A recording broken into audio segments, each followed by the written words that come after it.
දිවසිරි උමාපතිනි පලිපුර වඩිනා ගමනේ යක්ෂණි හට බාර කළේ නරලොව සත හට දුකිනේ දුක් විඳිමින් තම හිමියන් දුසිත පුරේ වන අසනේ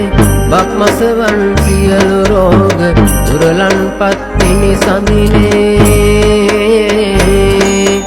අසන් දෙවිඳු මණ්ඩ කියන දුක් බෝවිය සැම සතහට නිසංසලේ බුදුවන්නට සැම සතහට කරුණාකොට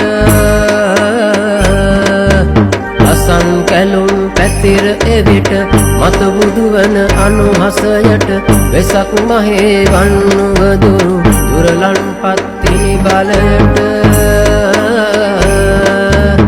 අනන් බලෙන් එක විලසට ගොපලු කරපු බස් මෙලෙසට දොසන් වඩන ගොපලුන්නට එද බල පෑ අනුහසයට අහන් බලෙන් එක් තුනකින් දිවස් බැලූ බල මහිමෙට ඔසුන් මහේ වන්නුවදුරු දුරලන් පත්තිනි බලයට